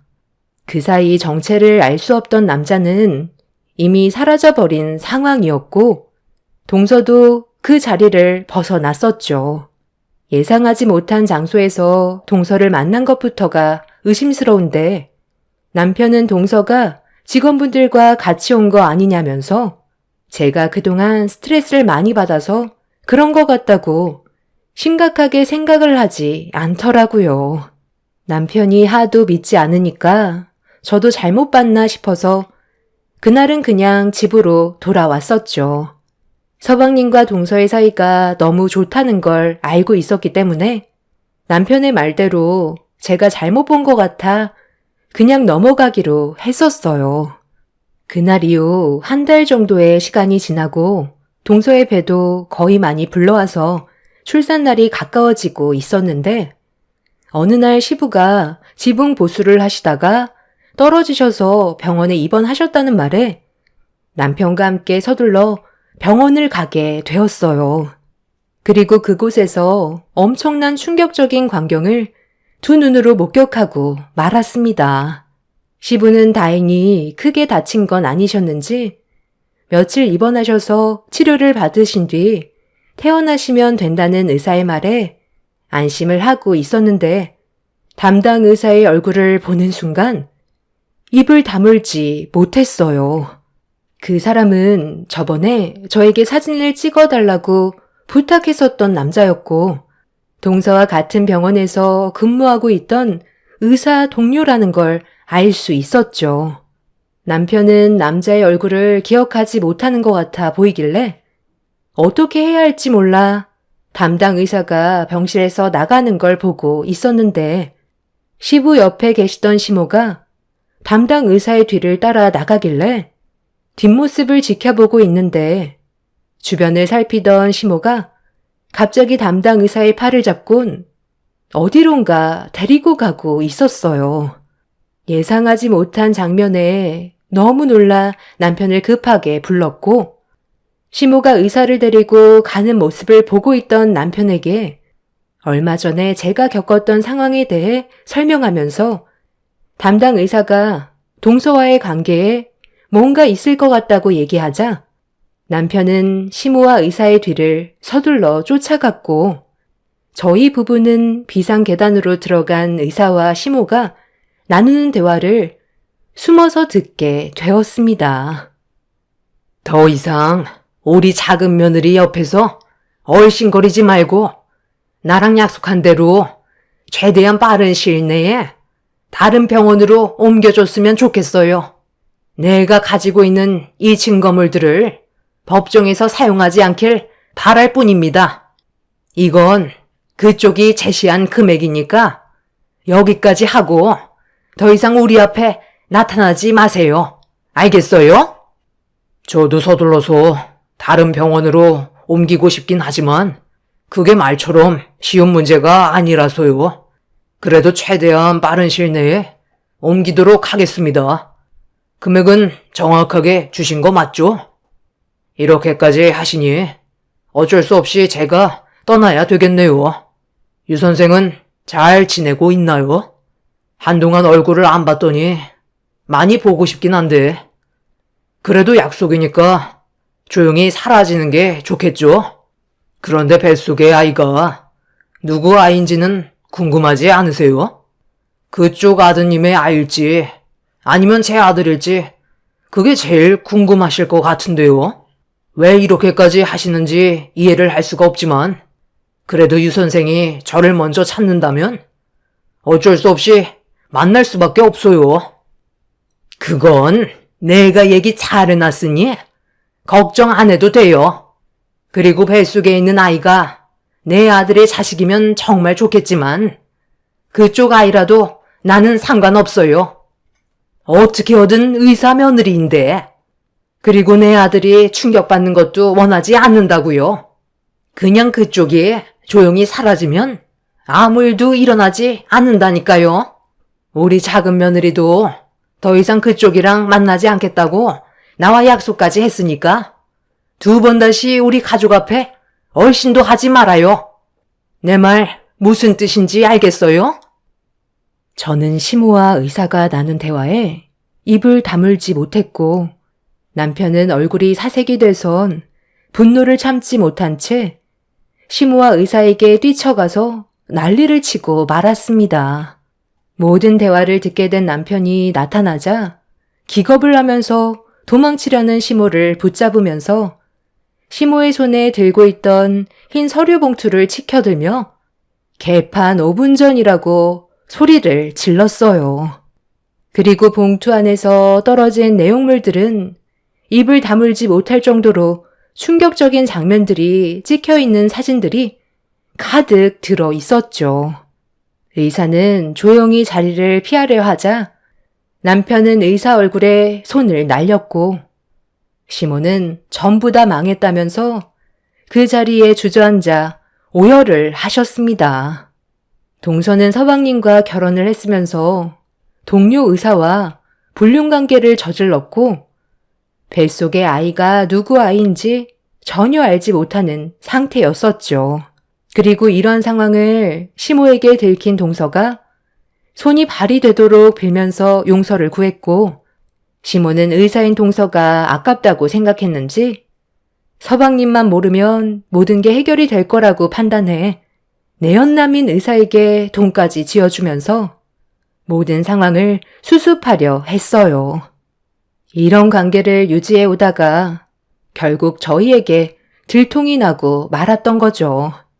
시모는 비밀로 해달라고 했지만 남편은 서방님이 이 사실을 모두 알아야 되는 게 맞는 거라며 그 자리에서 전화를 걸어 비상계단이 있는 쪽으로 오게 만들었습니다.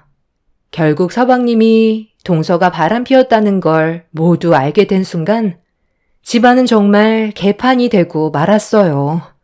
그렇게 동서내외는 끝내 이혼을 하게 됐지만 곧 출산을 앞두고 있는 아이가 아직까지 누구의 아이인지 알지 못하는 상황입니다. 동서는 유전자 검사를 하지 않겠다면서 모습을 나타내지 않고 있어요. 동서조차 누구의 아이인지 모르는 상태인 거죠. 그런데 의사인 동서가 서방님한테 서둘러 위자료를 지어주고 이혼을 하게 되자 시모는 동서가 며느리로 들어오기 전에 저를 딸처럼 대해주셨을 때처럼 갑자기 관심을 가지고 잘해주기 시작하셨어요. 이미 모든 진실을 알게 됐는데 시모는 저에게 과거의 일들은 전부 미안하다면서 다시 예전처럼 좋은 관계로 발전하길 원하고 있었죠. 그 이유는 시부가 시모를 현재 내쳐버린 상황이에요. 이런 일들을 숨기려 했었다는 거에 상당한 충격을 받으셨죠. 남편과 서방님도 시모의 얼굴을 보고 싶지 않다며 인연을 끊어버린 상태입니다. 저를 어떻게든 구슬려서 다시 시댁에 들어가려 하시는 것 같은데 저 또한 시모를 받아줄 마음은 아직까지는 없습니다. 그래서 시모에게 연락이 와도 절대 받지 않고 있어요. 있을 때 잘하라는 말이 있잖아요. 그동안 저에게 많은 상처를 줬기 때문에 제 마음은 쉽게 열리지 않을 것 같습니다. 정말 상상조차 하지 못했던 시모와 동서의 행동에 저희 가족들은 지금도 그 충격에 벗어나지 못하고 있는 상황입니다. 서방님이 하루빨리 정상적인 생활로 돌아왔으면 좋겠어요. 이런 일이 생겼다는 게 안타까울 뿐입니다. 더 큰 일이 생길 수 있을 뻔한 걸 그 전에 막았다는 게 다행이라고 생각해요. 앞으론 저희 가족에게 좋은 일만 생겼으면 좋겠어요. 제 긴 사연 들어주신 분들, 오늘 하루도 웃음이 가득한 하루가 되시길 바랍니다. 감사합니다. 안녕하세요. 저는 남편과 2년 전에 이혼을 하게 된 안양에 살고 있는 30대 후반 여자입니다.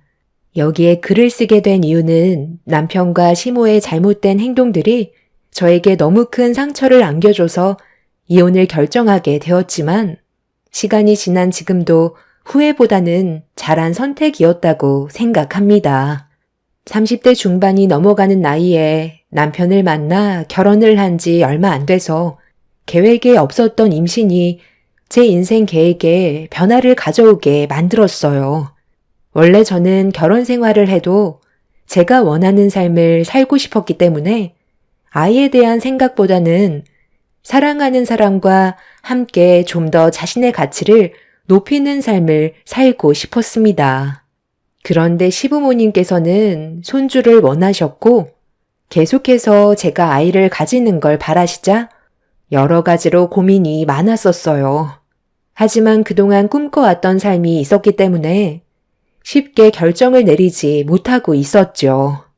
처음에는 남편과 시부모님께서도 아이를 중요하게 생각하지 않으셨고 제 생각을 많이 반영해 주셨죠. 저에게는 아직 하고 싶었던 것들이 많았었기 때문에 아이를 키울 준비가 전혀 되어 있지 않았었어요.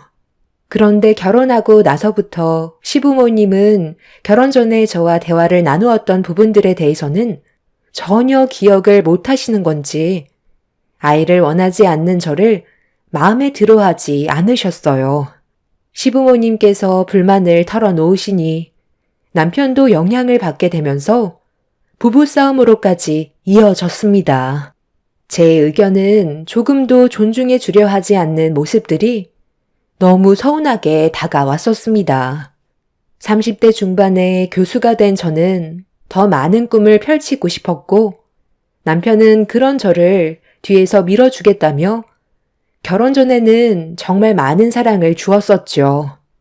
사랑하는 사람과 함께하면서 자신이 하고 싶은 걸 한다는 건 저에게 너무나도 큰 행복이었어요. 하지만 그건 얼마 가지 못했고 남편과 시부모님 사이의 갈등은 저에게 불안감을 조성해 주었습니다. 그런데 어느 날 예상하지 못했던 문제가 터지게 되면서 제 인생은 순식간에 바뀌게 되는 사건이 하나 있었어요. 어느 날 저녁 친정집에 잠깐 볼 일이 있어서 다녀왔었는데 현관문을 열자마자 남편이 저에게 와인잔을 내밀었어요. 저에게 무언가를 요구하는 듯한 눈빛을 보내고 있었죠. 며칠간 몸이 피로했던 저는 남편이 건네준 와인을 마셨고 분위기를 조성한 남편과 대화를 이어나가면서 꽤 많은 와인을 마시고 말았어요. 그런데 얼마나 마셨는지 전날에 있었던 일이 기억이 잘 나지 않더라고요. 원래 술을 잘 못하던 제가 그간 스트레스를 많이 받았었는지 평소 주량 이상을 마시게 된 거였죠. 눈을 떴을 때 남편은 이미 출근을 했는지 집에 없었습니다. 그때 남편이 왜 저에게 와인잔을 건넸는지 눈치챘어야 했는데 멍청하게도 남편의 계획을 저는 전혀 알지 못했었죠. 그간 아이 문제로 사이가 좋지 않아 부부관계에 문제가 좀 있었는데 남편이 먼저 제 기분을 풀어주려고 이벤트를 준비했다고 생각했지. 아이를 가지기 위한 계획이었다는 건 상상조차 하지 못했었어요. 언제부터인가 몸에서 이상함을 느끼게 된 저는 불안감이 엄습해왔고 설마 하는 마음에 임신 테스트기를 검사한 결과 선명한 두 줄이 제 눈에 들어오고 말았습니다. 저는 아직 준비가 되어 있지 않았던 상태라 많이 당황스러웠었는데 제가 임신을 했다는 걸 알게 된 남편과 시부모님은 난리가 났었죠.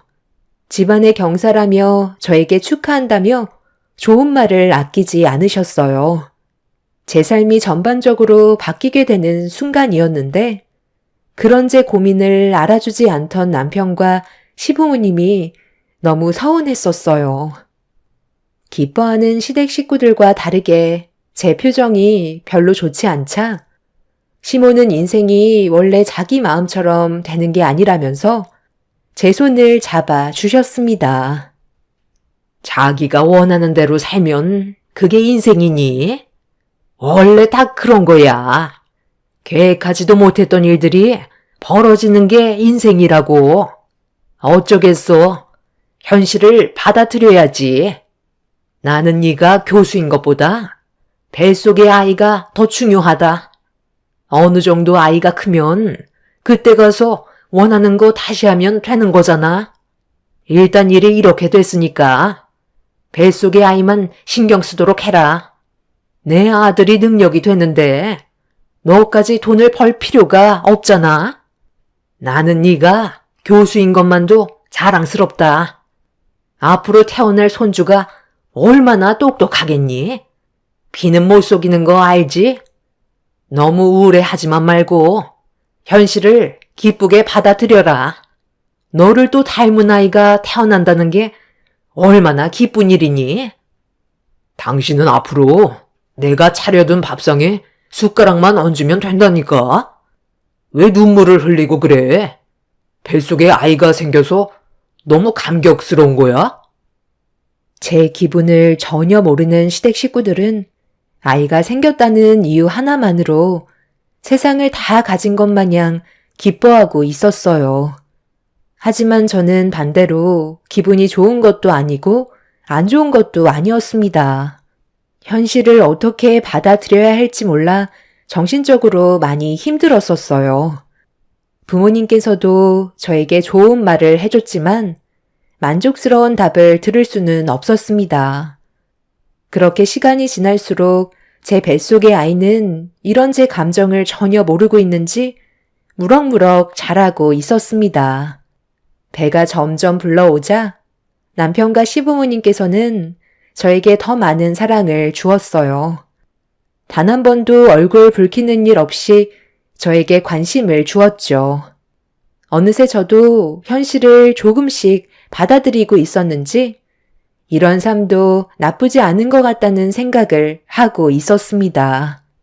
그렇게 계획에 없던 아이가 세상 밖으로 나오면서 제 삶은 상상했던 것보다 차원이 다른 경험을 하게 되었죠.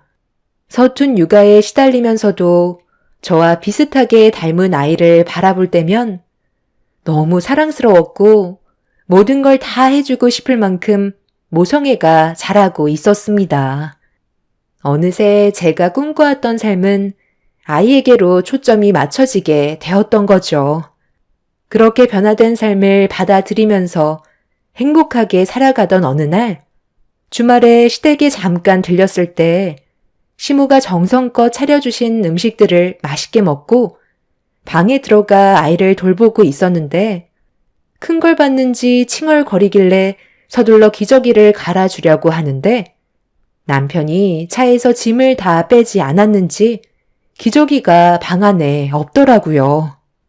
그래서 남편한테 도움을 요청했지만 제 목소리를 듣지 못했는지 아무런 대답이 없길래 차라리 제가 빨리 다녀오는 게 좋을 것 같아 서둘러 밖으로 나가 트렁크를 열고 기저귀가 들어있던 가방을 꺼내 드는 순간 남편의 목소리가 제 귀에 들려왔어요.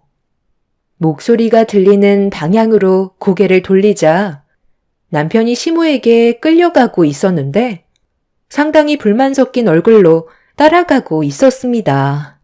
남편이 절대 안 된다며 싫다고 난리를 치길래 무슨 대화를 하는지 잠깐 엿들으려고 가까이 다가갔어요.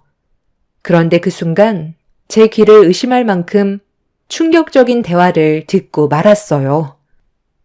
안 된다니까요. 지금 애 하나 키우는 것도 얼마나 힘든지 알아요? 저는 무조건 반대예요. 엄마가 아이 하나만 가지면 바랄 게 없다고 하도 재촉하셔서 어쩔 수 없이 제가 임신 계획을 세웠지만 둘째는 정말 가질 수 없을 것 같다니까요. 무슨 말을 하셔도 이제는 제가 싫으니까 더 이상 바라지 마세요. 아이를 하나만 가지는 게 얼마나 외로운지 아니? 원래 둘은 낳아야 훨씬 더 키우기가 수월한 거라고. 나중에 내 말 안 들은 거에 대해 정말 후회한다. 엄마가 아무리 좋게 말씀하셔도 저는 무조건 반대예요. 그 사람 몰래 구멍 뚫어서 임신 계획 세운 것도 얼마나 살 떨렸는지 알아요? 이 사실 알면 바로 이혼이라고요. 저 사람도 둘째는 힘들 것 같다고 했어요. 이 정도 했으면 된 거 아니에요? 둘째 바라면 셋째가 보고 싶다고 하실 거고, 그럼 저희는 평생 육아만 하라는 거잖아요. 엄마가 저 하나만 낳은 거에 대해 평생 후회하신다고 입이 닳도록 말씀하시더니 그 한을 저 사람한테 풀려는 거 아니에요? 내가 살아온 경험으로 얘기해 주는 거다. 네가 외롭다는 말을 얼마나 많이 했는지 아니? 나 때는 먹고 사는 게 힘들어서 엄두도 못 냈지만 지금 너는 그렇지 않잖아. 엄마 말대로 손주 하나만 더 가지는 걸로 하자.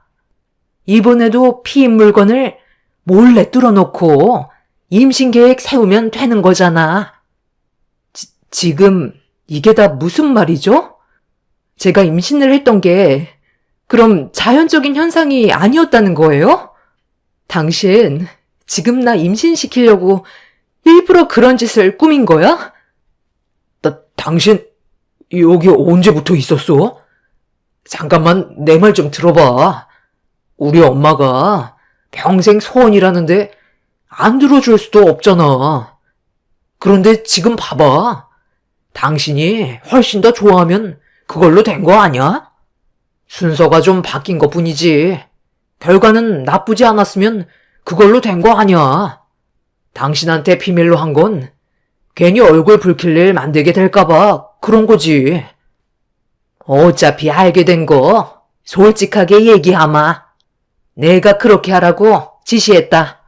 처음에는 네가 원하는 대로 해주려고 했었는데 둘이 결혼을 했으면 당연히 아이는 있어야지.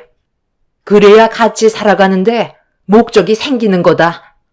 내 말 들어서 지금 너도 행복해하고 있잖아.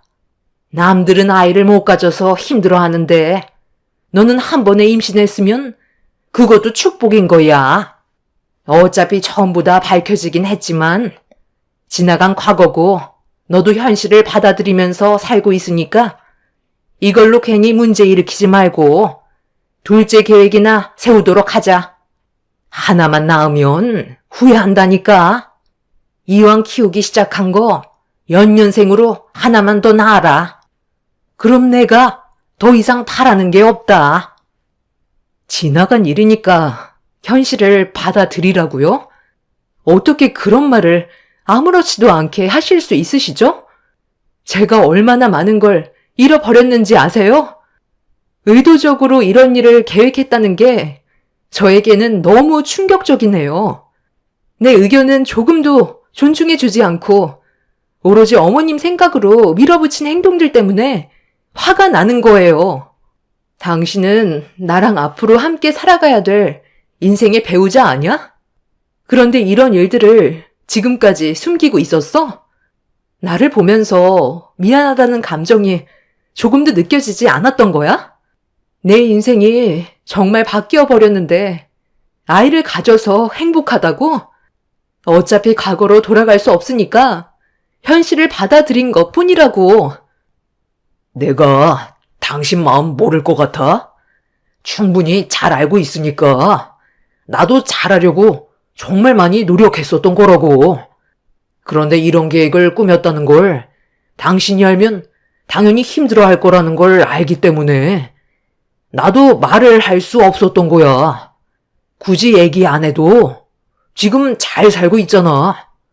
화가 나고 서운한 건 알겠는데 내가 오죽했으면 이렇게까지 했겠어?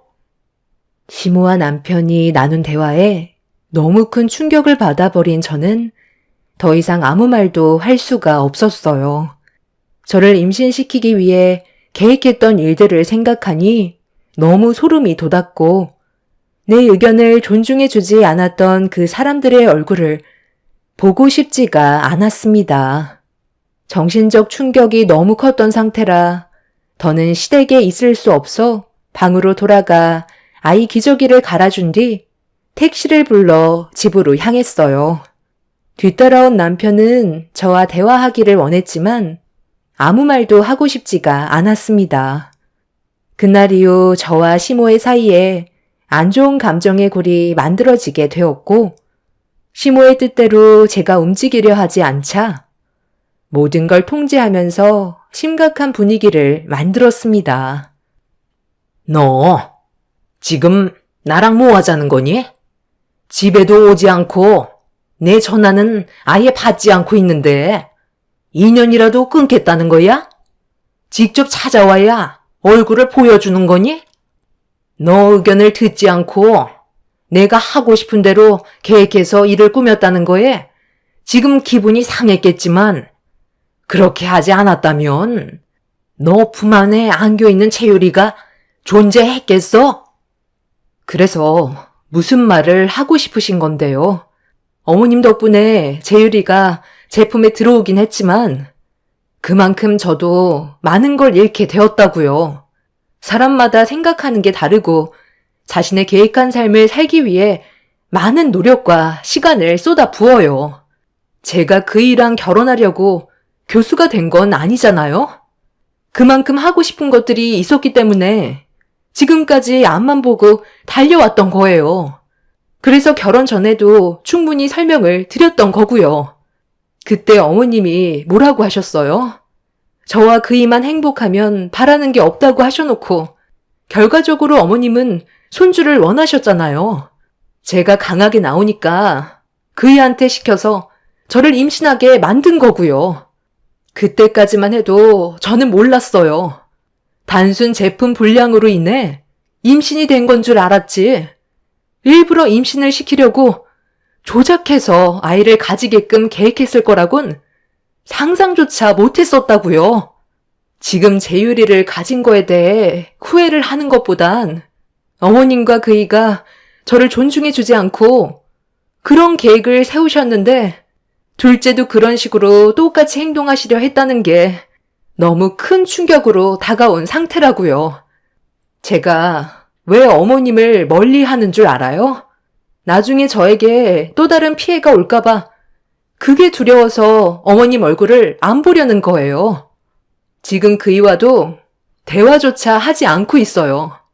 결국 집안 분위기를 심각하게 만든 건 어머님 때문이라는 거 아시죠? 저는 할 말 없으니까 그만 돌아가 주셨으면 좋겠어요. 이제 재율이 낮잠 잘 시간이라 재워야 하거든요. 다음부터는 이런 식으로 찾아오시면 문도 열어드리지 않을 거예요. 너 지금 말 다 했니? 어디서 시애미한테 말 대꾸 또박또박 하면서 대들어? 교수면 그런 식으로 행동해도 된다는 거야? 돈도 쥐뿔도 못 버는 게? 우리 집안 며느리로 들어왔으면 감사하게 생각해야지. 네가 감히 나를 무시해? 내 아들 집에 들어오겠다는 건데 문을 열어주지 않겠다고? 이렇게 나온다 이거지? 시모는 갑자기 주위를 두리번 거리시더니 테이블에 올려져 있던 남편 카드 내역서를 집어들어 펼쳐 보셨어요. 한참 동안 뚫어지게 카드 내역서를 쳐다보신 시모는 저에게 결제 내역에 대해 하나하나 캐묻기 시작했어요. 왜 사용했는지 물어보시는데 정말 어이가 없었습니다. 제가 허튼 곳에 돈을 사용한 게 있기라도 할까봐 계속해서 물어보셨고 왜 지출을 했는지에 대해 충분히 설명을 드렸어요. 제가 막힘없이 얘기하자 시모는 당황한 눈빛으로 저를 바라보시더니 지압봉 3,000원은 뭐냐고 물어보시는 말에 진정이 잠깐 들렸었는데 저희 엄마가 어깨가 많이 불편하신 것 같아 하나 사드렸다고 설명을 드렸습니다. 그런데 그 순간 카드 청구서를 돌돌 마시더니 돈도 못 버는 게 씀씀이만 해프다고 자기 아들이 밖에서 힘들게 벌은 돈으로 저희 엄마 지압봉을 사줬다고 청구서로 제 뺨을 올려 치셨어요. 시모의 순간적인 행동에 그대로 당해버린 저는 너무 놀라 멍하니 바라보고 있었는데 엄한 곳에 3,000원을 지출했으니 2대 더 올려야 한다면서 제 양뺨을 또다시 청구서로 올려 치셨습니다. 저희 엄마 지압봉 하나 사줬다고 왜 뺨을 3대나 허용해야 하는 건지 전혀 이유를 몰라 분노한 표정으로 저도 청구서를 빼앗아 똑같이 3대를 대갚아주자 넋나간 듯 휘청거리다 다시 제 뺨을 올려 치시려 하길래 시모를 강하게 밀어버렸습니다. 뒤로 넘어진 시모는 오늘 끝장 볼 줄 알라며 양팔에 옷을 걷어 올리셨어요. 그리고 저를 분노한 눈빛으로 바라보시며 달려드시려는 순간 현관 비밀번호를 누르는 소리가 들렸습니다. 그리고 현관문을 열며 들어온 사람은 저희 엄마였고 시모가 저를 대하는 모습을 두 눈으로 보게 되신 엄마는 양손에 들고 있던 짐을 떨어뜨린 뒤 시모에게 달려들었고 순식간에 집안 싸움으로 번지고 말았습니다. 항상 무슨 문제가 있을 때 침착하게 모든 걸 해결하셨던 엄마가 그날 이성을 잃어버린 모습은 살면서 처음 보게 되었는데 정말 무서울 정도로 변해 버리셨어요. 시모는 분노한 엄마를 감당하지 못하고 결국 무릎을 꿇게 되었습니다. 저는 엄마한테 왜 이런 일들이 생겼는지 전부 다 설명을 드렸어요. 시모는 아무 말도 하지 못한 채 고개만 떨구고 있었죠. 시모가 제 뺨을 올린 부분에 대해서는 그냥 넘어가지 못할 것 같다며 법적으로 해결하는 게 좋을 것 같다고 말씀하신 뒤 시모에게 당장 나가라고 목소리를 높이시자 시모가 억울하다는 표정으로 입을 여셨습니다. 사돈, 정말 너무 하시네요. 아무리 자기 딸이라고 너무 일방적으로 한쪽 편만 드는 거 아니에요? 제 입장도 생각해 주셔야죠. 오죽했으면 그랬겠어요. 지나간 일이야. 그렇다고 칩시다. 그런데 남의 딸 얼굴에 손을 댄 건 잘못된 거 아니에요? 전에 그런 일이 있었으니 서운한 감정이 남아있을 수 있는 거고 제 딸 기분이 아직 풀리지 않았으면 충분히 반성하시고 좋게 풀 생각을 해야지. 저한테 지압봉 하나 사줬다고 뺨을 3대나 올려 붙여요? 제가 가지고 온 처짐이 뭔 줄 아세요? 김서방이 좋아하는 것들만 준비해서 싸온 음식들이라고요. 사돈은 내 딸을 위해 뭘 해줬는데요. 자식만 가지라고 했지. 막상 손자가 태어났는데도 별로 신경 쓰지 않고 있잖아요. 제가 오늘 오지 않았다면 아주 대참사가 일어날 뻔 했겠어요. 저는 절대 그냥 넘어가지 않을 테니까 법정에서 보는 걸로 합시다. 희선아, 짐 싸라. 우리 집에 가서 생활하는 게 좋을 것 같다. 그리고 당장 김서방 튀어오라고 문자 한 통 넣어놔. 시모는 일을 크게 만들지 말라고 저희 엄마한테 부탁했지만 그냥 넘어갈 생각이 전혀 없으셨어요. 그렇게 저는 엄마와 함께 친정으로 들어가게 되었고 이런 상황을 대충 듣게 된 남편은 퇴근 후 저희 부모님 집으로 급하게 달려와 대신 용서를 구했지만 부모님께서는 화를 가라앉히지 못하셨습니다. 사돈이 그런 행동을 했다는 건 앞으로도 또 그런 일들이 충분히 일어날 수 있다는 건데, 우리가 어떻게 그냥 넘어갈 수 있겠나? 서로 가족이 됐으면 한쪽 의견에 치우치는 게 아닌 충분히 의논을 하고 계획해서 일을 진행해야지. 무조건 일방적으로 행동하면 되겠나? 이런 일이 오기 전에 잘 했어야지. 제가 할 말이 없습니다. 그런데 저희 엄마 입장도 좀 생각해 주세요. 오죽했으면 그렇게까지 하셨겠어요. 좋게 해결하는 게 좋을 것 같습니다. 좋게 해결하라고? 내 딸이 벌써 평생 지울 수 없는 상처를 받았는데 내가 자네 얼굴에 뺨을 3대나 올려치는 걸 사돈이 목격했어도 좋게 해결했을 것 같나? 내가 현관문을 열고 두 눈으로 본 장면이 뭐였는지 알아? 사돈이 손을 높이 들어 올린 상태로 내 딸을 내려치려 했다는 거야. 내가 그날 가지 않았다면 더 큰 일들이 생겼을 거라고. 자네도 처신을 그런 식으로 하면 어떡해? 내 딸이 원하지 않는다고 했으면 시간을 두고 해결할 생각을 해야지. 그 제품을 뚫어서 임신을 하게 만들어? 그것도 사돈이 계획한 거라며?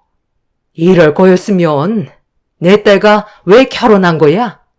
자네가 중간 역할을 제대로 못해서 이런 일이 발생된 거 아닌가? 아이, 그러니까 제가 잘못했다고 하잖아요. 왜 일을 더 크게 만드시려는 건데요? 여기에서 그만하자니까요. 저도 정말 중간에서 얼마나 힘든 줄 아세요? 희선이도 이런 식의 삶을 원한 건 아니겠지만 저도 마찬가지라고요. 더러워서 정말 사위 노릇 못 해먹겠네요. 법적으로 하던 알아서 하세요. 먼저 일어나겠습니다. 시모가 제 뺨에 손을 올린 것 때문에 마음이 아파서 남편한테 하소연을 한 건데 처음에는 잘못을 인정하더니 더는 듣고 싶지가 않았는지 오히려 저희 가족에 대한 불만을 털어놓고 제가 맞을 짓을 했다면서 더 이상 대화를 나누고 싶지 않다고 자리에서 일어나 버렸어요. 부모님은 어이가 없다는 듯 남편을 바라보고 있는데 현관문 앞에 있던 화분을 발로 사정없이 걷어차 깨버린 뒤 뛰쳐나갔습니다. 와장창 깨지는 소리에 자고 있던 아이가 놀랐는지 자지러지게 울고 있는데 남편은 뒤도 안 돌아보았어요. 그날 이후 앞으로 남편과 함께하는 미래는 보이지가 않아 앞으로 어떻게 해야 될지 고민을 하고 있었는데 남편이 먼저 이혼하자는 말을 꺼냈고 용서를 구해도 모자란 심각한 상황에 오히려 이혼하자는 말을 한 남편이 저도 더 이상 함께하고 싶지 않아 저희는 갈라서게 되었습니다. 그렇게 법적으로 남이 되어버린 이후 저는 부모님의 도움을 받으면서 아이를 키우면서 강사로 일하다가 모 대학교 교원 채용 공고에 지원을 했어요. 다행히 제가 원하는 대학교에서 저를 초빙했고 저는 고민도 하지 않고 들어가게 되었습니다. 제 삶에 그 사람들이 없는 게 제 인생에 훨씬 더 많은 도움이 되었고 잘 풀리지 않았던 일들도 자연스럽게 해결이 되고 있었죠. 시모는 아이를 키우는 데만 전념하라고 저를 통제하면서 제가 원하는 걸 하지 못하게 만들었지만 남편과 이혼을 하게 되면서 제 삶이 자유로워지자 모든 일들이 훨씬 더 순조롭게 해결이 되었어요.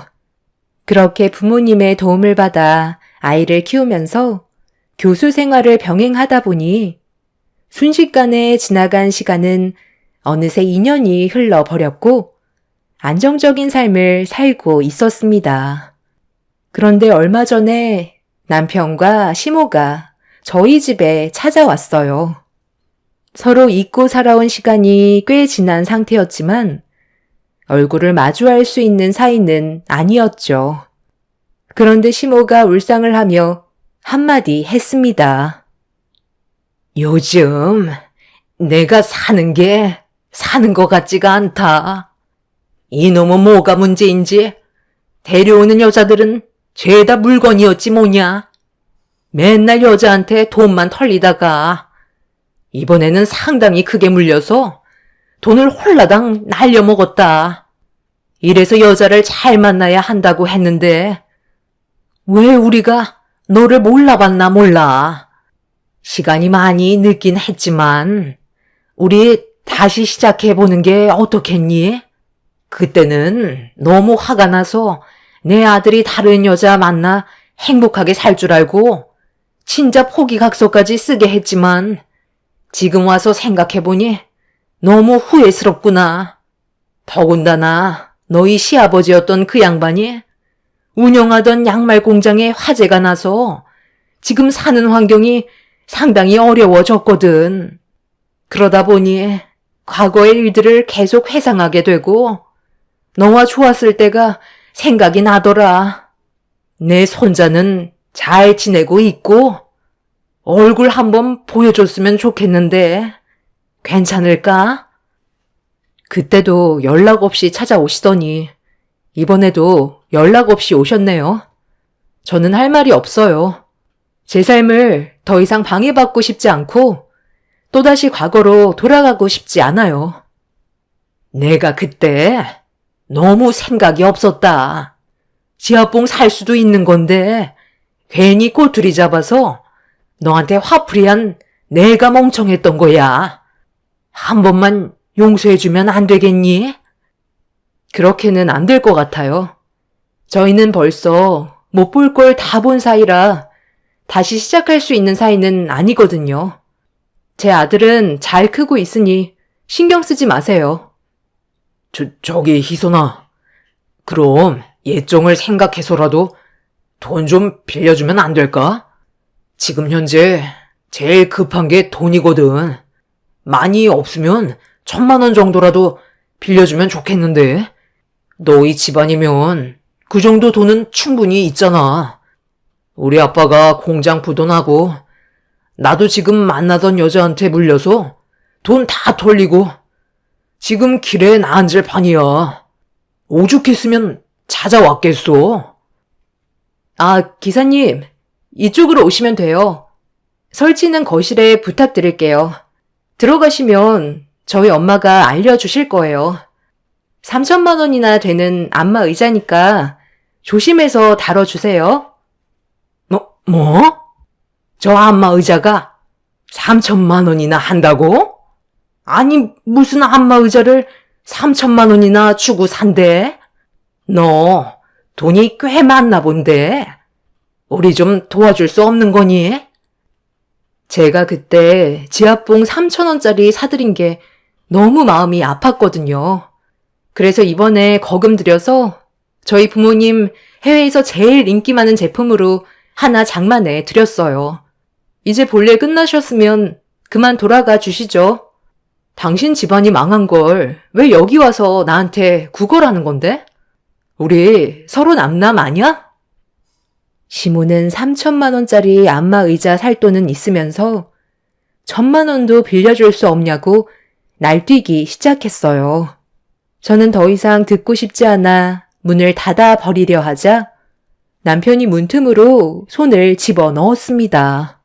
돈을 빌려주지 않으면 절대 돌아가지 않겠다고 고집부리면서 들어오려 하길래 제가 주거 침입죄로 신고하겠다고 하자 남편은 자기 자식 보려고 온 건데 왜 막냐면서 돈을 주지 않으면 절대로 가지 않겠다는 어이없는 말을 늘어놓았습니다.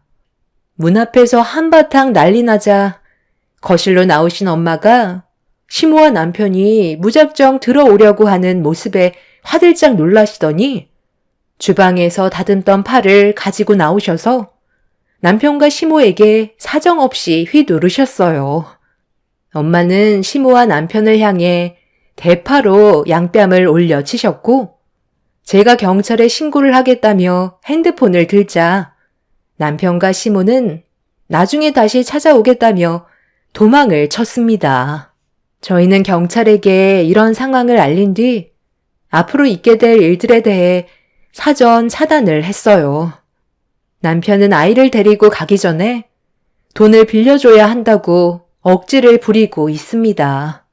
경찰분들의 도움을 받고 있기는 하지만 괜히 또 문제가 커질까봐 불안한 상황을 겪고 있는 중이네요. 그 사람들 때문에 이사까지 가야 한다는 게 답답할 뿐입니다. 2년 뒤에 찾아와선 저와 다시 시작하던지 아니면 돈을 빌려달라는 억지를 부린 그 사람들을 직접적으로 처벌할 수 있는 방법이 없을까요? 요즘 뉴스를 보니까 접근 금지 신청을 해도 소용이 없던데 저희가 부득이하게 피해를 보게 되는 상황이 생길까봐 제대로 된 생활을 하지 못하고 있는 중이라 많이 답답한 상황입니다.